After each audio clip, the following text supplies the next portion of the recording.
Hello प्यारे बच्चों, आज हम पाठ 22 में श्रीमद् भगवद गीता हूँ की एक्सरसाइज करेंगे।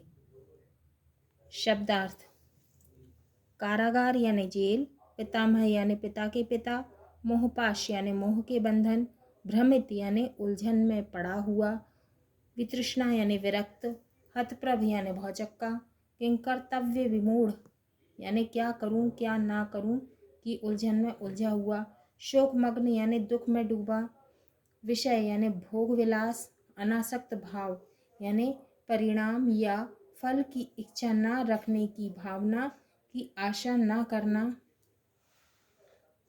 तत्व ज्ञान यानी वास्तविक ज्ञान, कर्म संन्यास यानी कर्मों का त्याग कर देना, कर्मयोग यानी अपने कर्तव्य कर्म को बिना फल प्राप्ति की आशा के करना,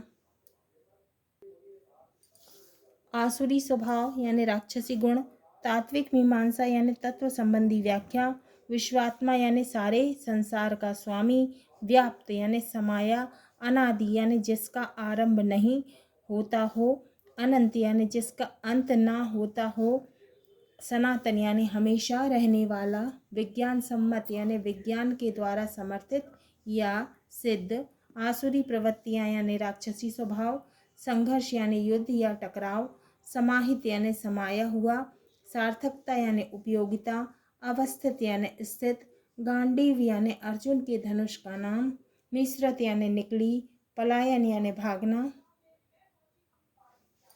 धीर यानी धैर्यवान, विलीन यानी समा जाना, सारथी यानी रथ चलाने वाला, कृति यानी रचना, विचलित यानी अस्थिर, मोक्ष यानी मुक्ति, प्रियजन यानी प्यारे लोग, सर्वव्यापी यानी सर्वत्र फैला हुआ, ग्रसित यानी घिरा हुआ, पीड़ित, महावीर यानी महावीर बलवान। गद्यांश की संदर्भ प्रसंग सहित व्याख्या।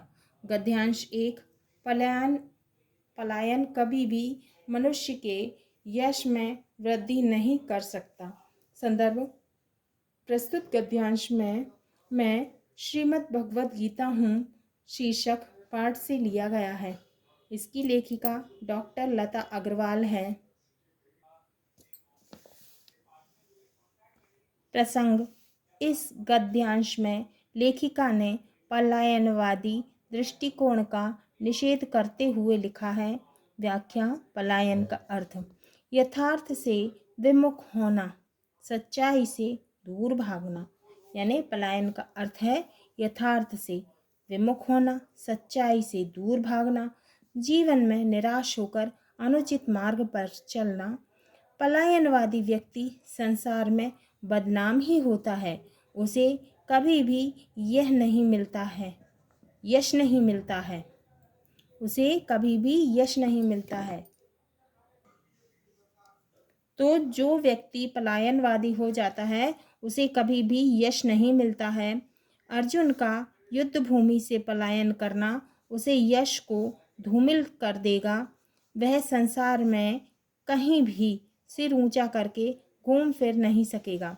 गद्यांश 2: स्वार्थी और आसुरी वृत्तियाँ आज भी समाज में संघर्ष, तनाव तथा भय को पैदा करती रहती हैं। मोह ममता से ग्रसित व्यक्ति आज भी कर्तव्य पालन से कतराता है। संदर्भ पहले जैसा है। प्रसंग: स्वार्थी और आसुरी प्रवृत्ति में आता की समीक्षा करते हुए लेखिका कहती हैं। तो आता की समीक्षा करते हुए लेखिका कह रही हैं, स्वार्थ और आसुरी प्रवृत्ति में आता की समीक्षा करते हुए लेखिका कहती हैं। व्याख्या: स्वार्थ भी आसुरी प्रवृत्ति में आता है। जब व्यक्ति स्वार्थ में डूब जाता है तब वह अंधा हो जाता है, उसे सत्य और असत्य में अंतर दिखाई नहीं देता है। इसी प्रकार अन्य बुरी प्रवृत्तियां भी आसुरी वृत्ति कहलाती हैं। इन आसुरी वृत्तियों के कारण समाज में संघर्ष की स्थिति उत्पन्न होती है। संघर्ष तनाव को जन्म देता है।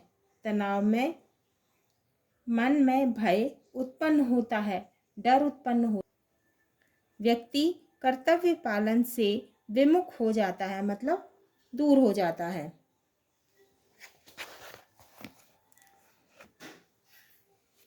वह ठीक प्रकार से अपने कर्तव्य का पालन नहीं कर पाता है। अभ्यास प्रश्न 1 सही विकल्प चुनकर लिखिए। क गीता का जन्म हुआ। कहाँ हुआ? उत्तर युद्ध भूमि में। तो गीता का जन्म युद्ध भूमि में हुआ। ख पांडवों कौरवों के मध्य राज्य प्राप्ति के लिए युद्ध हुआ लगभग। तो कौरव और पांडवों के बीच में राज्य प्राप्ति के लिए युद्ध हुआ था। कब हुआ था? उत्तर 5000 वर्ष पूर्व, मतलब 5000 वर्ष पहले। ग अपने सगे संबंधियों को देखकर मोह उत्पन्न हुआ। तो अपने सगे संबंधियों को देखकर किसे मोह उत्पन्न हुआ था? तो उत्तर है अर्जुन के मन में। घ श्रीमद् भगवद गीता में अध्यायों की संख्या है। तो हमने पाठ में पढ़ा था कि श्रीमद् भगवद गीता में अध्यायों की संख्या कितनी है? उत्तर है 18। उत्तर प्रश्न 2 रिक्त स्थानों की पूर्ति कीजिए। पहला कुरुक्षेत्र वर्तमान में खालिस्तान में आएगा, हरियाणा राज्य में है। तो कुरुक्षेत्र वर्तमान में हरियाणा राज्य में है। दूसरा अर्जुन के धनुष का नाम क्या था? तो खालिस्तान में आएगा, गांडीव था। तो अर्जुन के धनुष का नाम गांडीव था।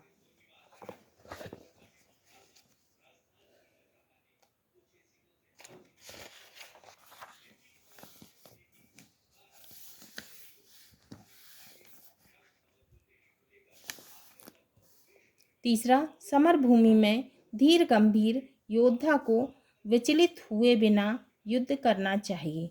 तो युद्ध भूमि में धीर गंभीर धैर्य रखने वाले और गंभीर योद्धा को विचलित खालिस्तान में आएगा, विचलित हुए बिना युद्ध करना चाहिए। चौथा अर्जुन के सारथी माने रथ चलाने वाले।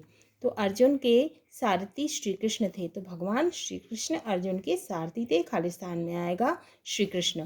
पांचवा मैं मनुष्य मात्र को स्वधर्म पालन का संदेश देता हूँ। तो भगवान कृष्ण कह रहे हैं कि मैं मनुष्य को अपने धर्म के पालन का संदेश देता हूँ। तो खालिस्तान में आएगा स्वधर्म पालन। प्रश्न 3 एक या दो वाक्यों में उत्तर दीजिए। क कौरव पांडवों के बीच युद्ध क्यों हुआ? उत्तर है कौरव पांडवों के बीच युद्ध राज्य प्राप्ति के लिए हुआ। तो किसके लिए हुआ? राज्य प्राप्ति के लिए हुआ। पांडव अपना राज्य वापस प्राप्त करना चाहते थे और कौरव जीता हुआ राज्य वापस लौटाना नहीं चाहते थे। तो पांडव अपना राज्य पाना चाहते थे और कौरव जो है वो देना ही नहीं चाहते थे। प्रश्न खा श्री कृष्ण ने ज्ञान का उपदेश किसे दिया? तो उत्तर है श्री कृष्ण ने ज्ञान का उपदेश अर्जुन को दिया। कहाँ दिया था? युद्ध भूमि में दिया था। उस समय अर्जुन किंग कर्तव्य विमूढ़ हो रहे थे। तो उनकी स्थिति ऐसी थी कि क्या करूं क्या ना करूं। तो उत्तर है श्री कृष्ण ने ज्ञान का उपदेश अर्जुन को दिया। उस समय अर्जुन किंग कर्तव्य विमूढ़ हो रहे थे। प्रश्न का नाशवान कौन कौन है? तो भगवान कृष्ण ने अपने उपदेश में कहा था कि नाशवान कौन कौन है? उत्तर संसार के समस्त प्राणी नाशवान हैं। तो भगवान कृष्ण ने कहा था गीता में कि संसार के प्रत्येक प्राणी जो हैं वो नाशवान है। संसार में जो जन्मा है उसका मरण अटल सत्य है। प्रश्न घ गीता ने किस स्वभाव के व्यक्ति को नापसंद किया है? उत्तर गीता ने आसुरी स्वभाव के व्यक्तियों को नापसंद किया है। तो गीता ने राक्षसी स्वभाव वाले व्यक्तियों को पसंद नहीं किया है। ऐसा व्यक्ति ईश्वर को बिल्कुल भी पसंद नहीं है। तो भगवान को ऐसा आसुरी स्वभाव वाला व्यक्ति बिल्कुल भी पसंद नहीं है।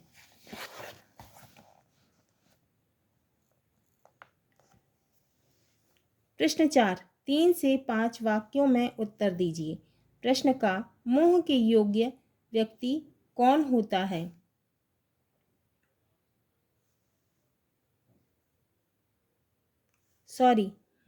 मोक्ष के योग्य व्यक्ति कौन होता है?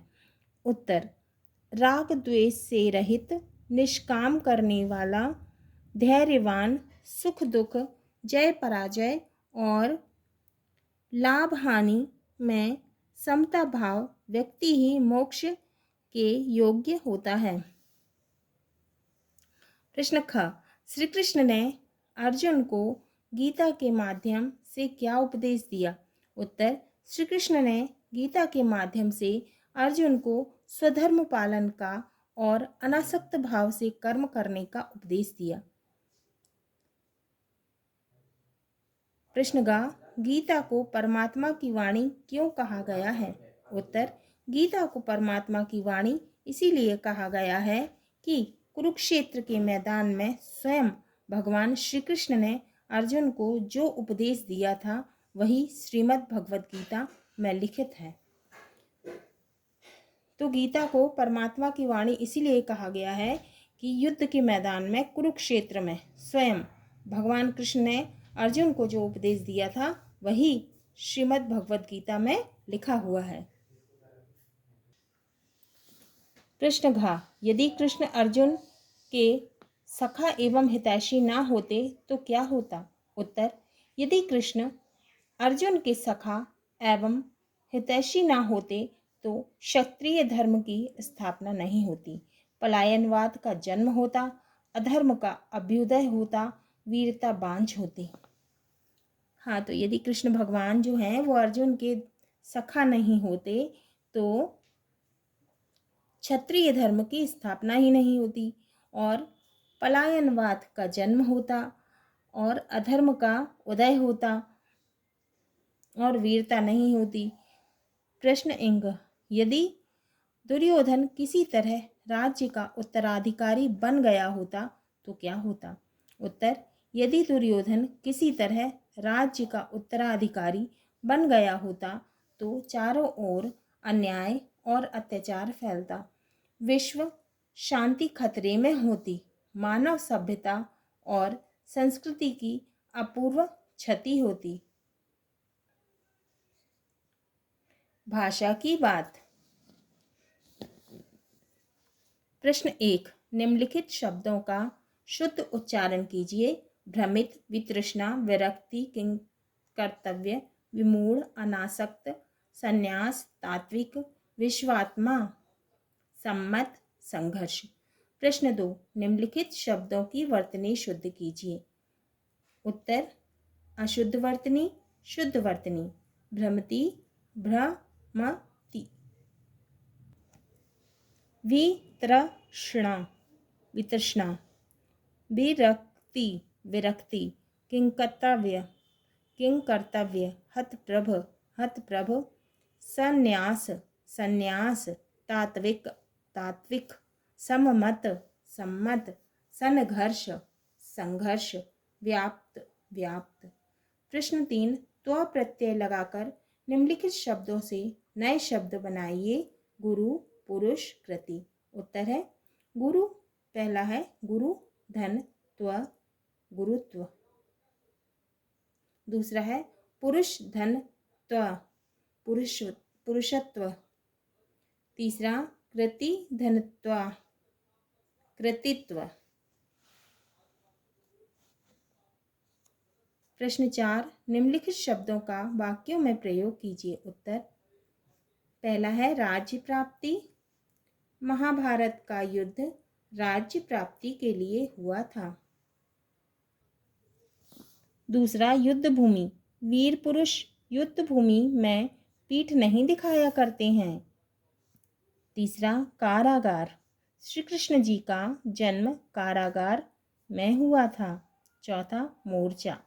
भारतीय सैनिकों ने अपना मोर्चा संभाल लिया। पांचवा, शिथिल। कुरुक्षेत्र का भयंकर दृश्य देखकर अर्जुन के अंग शिथिल हो गए। प्रश्न 5, अपठित गद्यांश। गीता शास्त्रों का दोहन है। मैंने कहीं पढ़ा था कि सारे उपनिषदों का निचोड़ उसके 700 श्लोकों में आ जाता है। इसीलिए मैंने निश्चय किया कि कुछ ना हो सके तो भी गीता का ज्ञान प्राप्त कर लें। आज गीता मेरे लिए केवल बाइबिल नहीं है, केवल कुरान नहीं है, मेरे लिए वह माता हो गई है। मुझे जन्म देने वाली माता तो चली गई, पर संकट के समय गीता माता के पास जाना मैं सीख गया हूँ। मैंने देखा है, जो कोई इस माता की शरण में जाता है उसे ज्ञानामृत से वह तृप्त करती है। ये किसने लिखा है? मोहनदास करमचंद गांधी ने।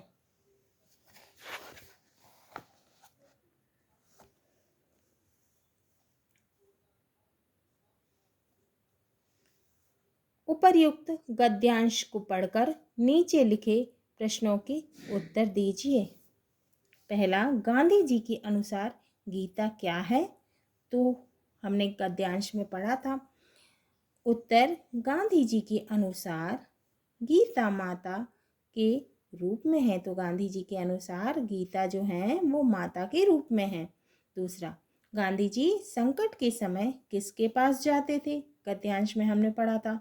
उत्तर, गांधी जी संकट के समय गीता माता के पास जाते थे। तीसरा, अपनी शरण में आने वालों को गीता क्या पहुंचाती है, क्या लाभ पहुंचाती है? उत्तर, अपनी शरण में आने वालों को गीता माता ज्ञानामृत से संतृप्त करती है, मतलब ज्ञान से तृप्त करती है, ज्ञान से भर देती है। चौथा, गद्यांश का उचित शीर्षक है गीता माता। उत्तर, उक्त गद्यांश का उचित शीर्षक है गीता माता। विशेष, श्रीमद् भगवद गीता के संबंध में कतिपय महापुरुषों एवं मनीषियों के अभिमत इस प्रकार प्रस्तुत हैं। पहला, गीता विश्व धर्म की एक पुस्तक है। वह हमारे सद्गुरु रूप है, माता रूप है। ये किसने लिखा है? महात्मा गांधी जी ने लिखा है। दूसरा, गीता हमारे धर्म ग्रंथों में एक अत्यंत तेजस्वी और निर्मल हीरा है। ये किसने लिखा है? लोकमान्य तिलक जी ने। तीसरा, गीता उपनिषदों से चयन किए हुए आध्यात्मिक सत्य के सुंदर पुष्पों का गुच्छा है। तो ये किसने लिखा है? स्वामी विवेकानंद जी ने। चौथा, गीता के आधार पर अकेला मनुष्य सारी दुनिया का मुकाबला कर सकता है। ये किसने लिखा है? आचार्य विनोबा भावे जी ने। पांचवा, किसी भी जाति को उन्नति के शिखर पर चढ़ाने के लिए गीता का उपदेश अद्वितीय है। किसने लिखा है? वॉरेन हेस्टिंग्स ने। अति लघु उत्तरीय प्रश्न। प्रश्न 1,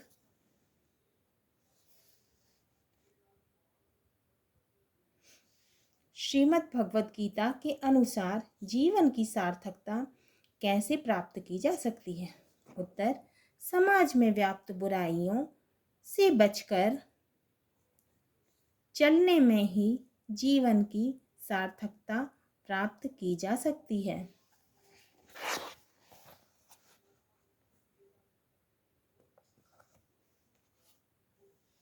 प्रश्न 2, पाठ के आधार पर बताइए कि नाश रहित कौन है?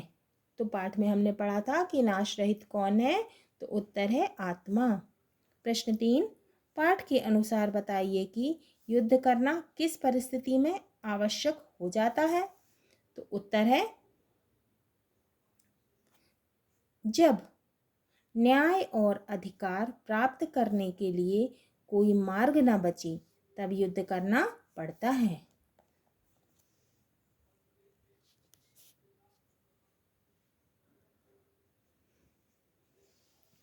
लघु उत्तरीय प्रश्न।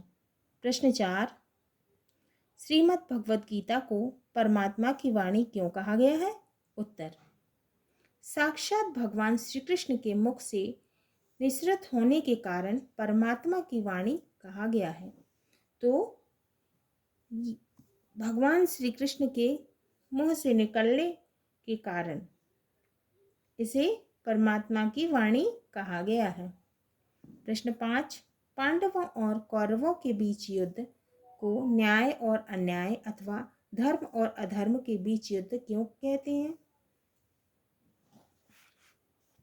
उत्तर, पांडवों और कौरवों के मध्य राज्य प्राप्ति के लिए युद्ध हुआ था। पांडव अपना अधिकार चाहते थे, कौरव के पास सत्ता बल था, इसीलिए इसको न्याय और अन्याय अथवा धर्म अधर्म के बीच युद्ध कहा गया।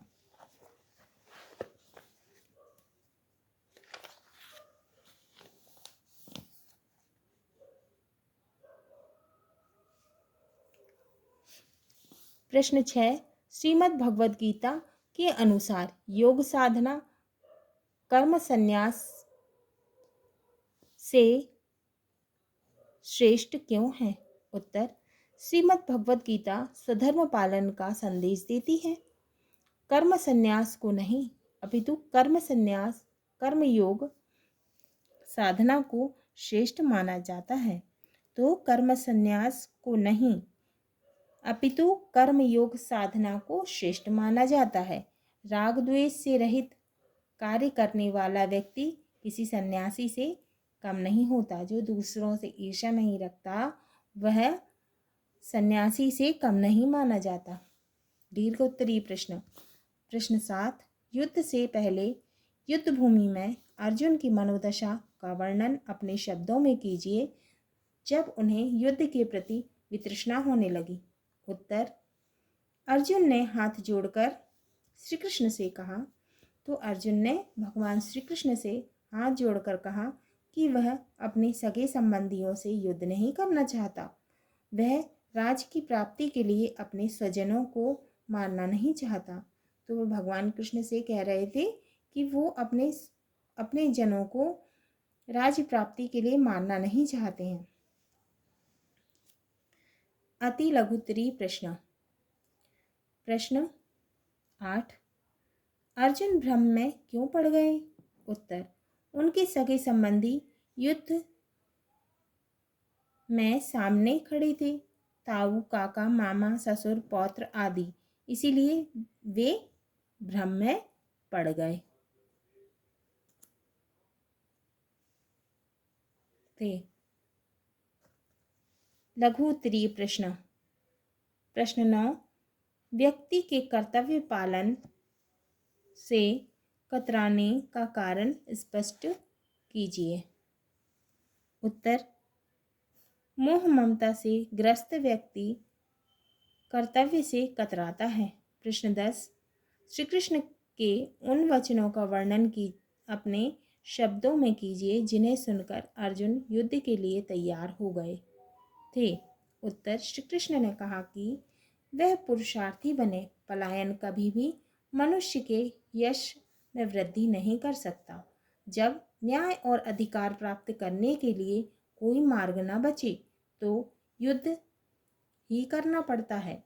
हृदय और मन की संपूर्ण दुर्बलता को त्याग कर समर भूमि में धीर गंभीर योद्धा को विचलित हुए बिना युद्ध करना चाहिए।